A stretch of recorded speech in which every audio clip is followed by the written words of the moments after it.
News Day continues here on One News Now. I'm Riza Diaz. Some public schools in Metro Manila will kick off their pilot run of in-person classes tomorrow.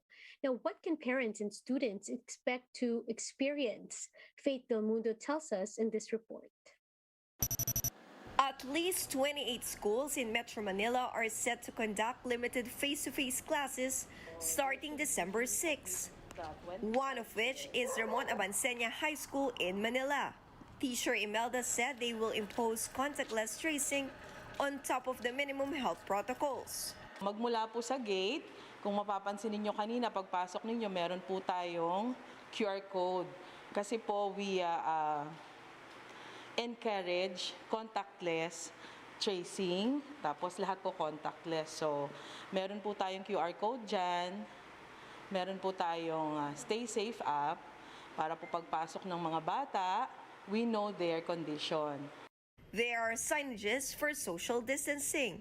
Inside the classrooms, there are acrylic partitions as part of the precautionary measures against COVID-19.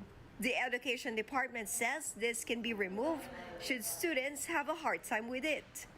Based sa report, yung mga bata medyo hindi na nila makita yung blackboard kapag nandun sila sa bandang likod dahil doon sa plastic barriers. Dito sa NCR po, hindi na natin ni-require yung plastic barrier. Pero po may nakita tayo nung nag-ikot tayo na mayroon pa rin dahil ito daw ay request ng mga magulang.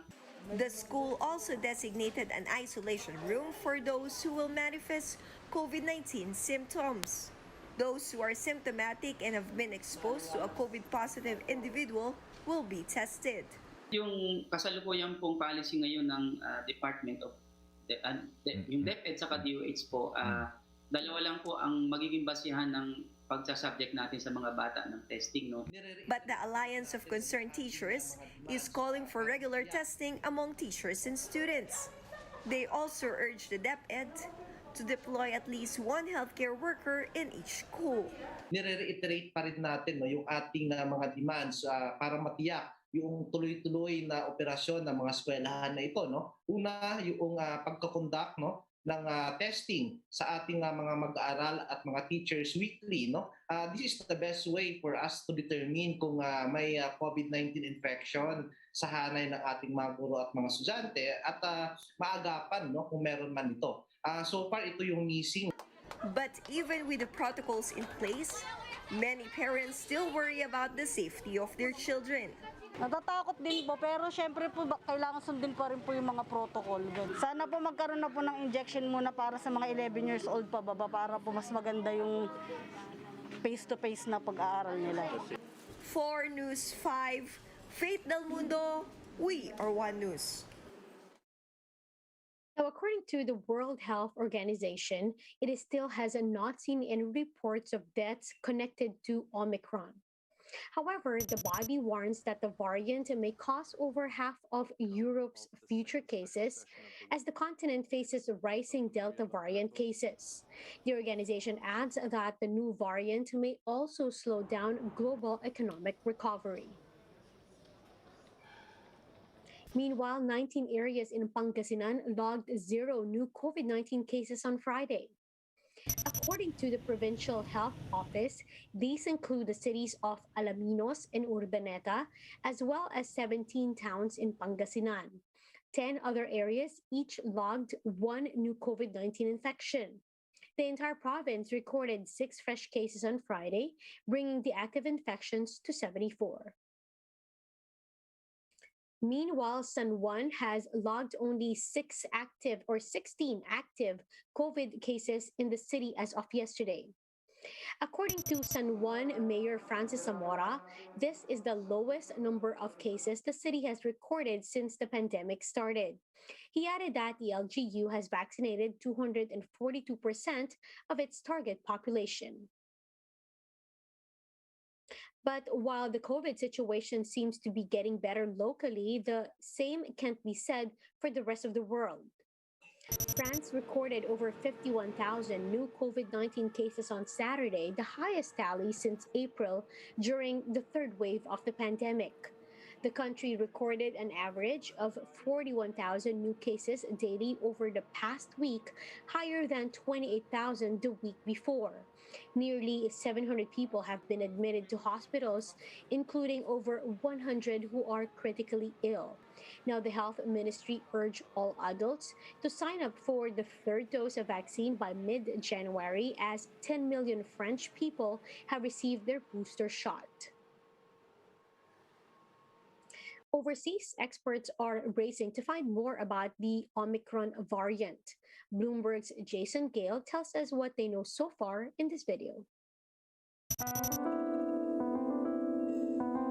So this is a really interesting and a little bit bizarre virus that has emerged kind of out of nowhere. So with all the previous variants, we've been able to kind of track their lineage and have an understanding of how it sort of evolved in different populations over time. But with this particular one, it has so many mutations. There is no link with really any previous variant in terms of time and place. But we do know that it has more than 30 genetic changes on the spike protein, and that's the really important part of the virus, particularly what's known as the receptor binding domain. That's the area of the spike protein that interacts directly with our cells to cause an infection, and it's also the target of the antibodies that we mount in response to vaccination and in response to a natural infection.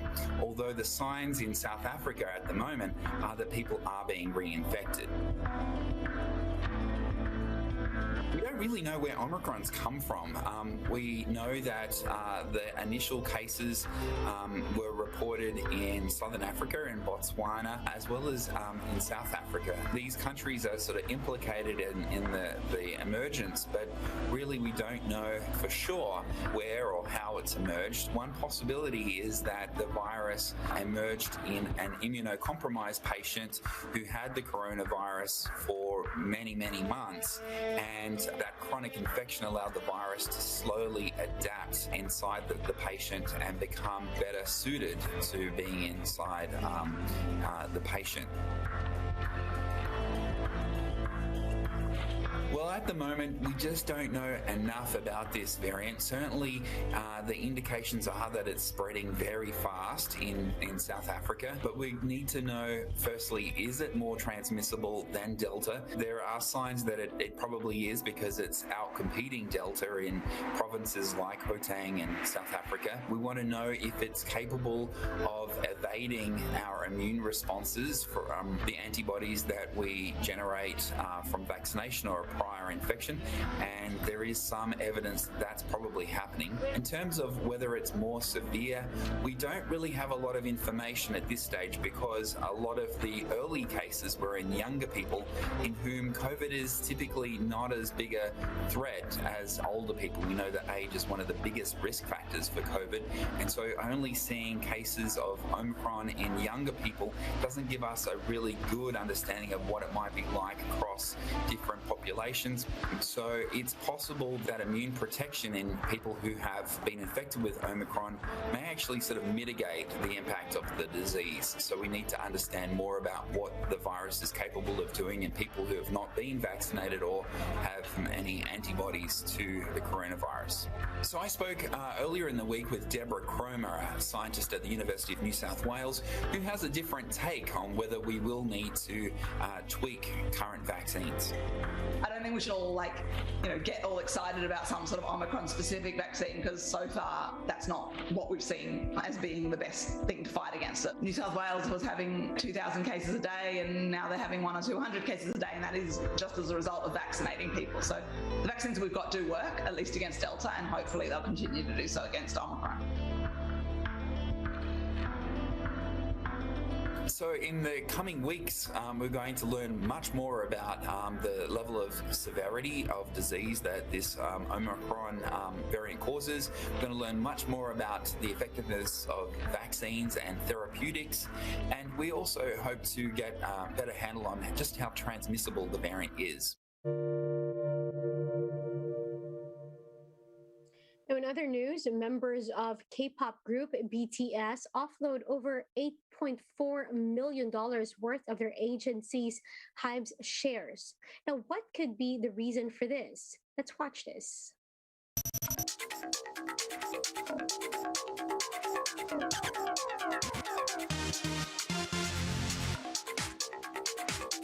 Hey, what's up? This is Nicole from Quick Take, and I wanted to show you this fun financial thing that I think some BTS fans would like. BTS is a K-pop group managed by their agency Hybe, which is listed on the Korean Stock Exchange. And the cool thing is that each of the 7 members were given shares when the company went public in October 2020. So when you go to OWN Go or ownership information, you do see the names of the boys listed there. Hybe has disclosed in a regulatory filing that 3 of the members did sell some of their stock. Kim Seok-jin, or Worldwide Handsome Jin, sold the most, a total of 16,000 shares. Kim Nam-jun, or RM, our indisputable leader, sold 10,385 shares. Jung Ho-seok, or J-Hope, our sunshine hobby, sold 5,601. Now, shares of the company have been falling since the regulatory filing, despite BTS winning Artist of the Year at the AMAs and having their super sold-out first IRL concert in LA. This also came on the back of concerns that some of the members would have to enter into South Korea's mandatory military service and not only break up the band, but Hybe's biggest source of revenue. And completely as an aside, if you were ever in need of a mood booster, seeing the Bangtan Boys' names on the terminal is still kinda cool. Also, you can, do the fan chant in your head while making it look like you're still working. Kim Nam-jun, Kim Seok-jin, Min Yoon-gi, Jung Ho-seok, Park Ji-min, Kim Tae-young, Jung Jun-kook, BTS!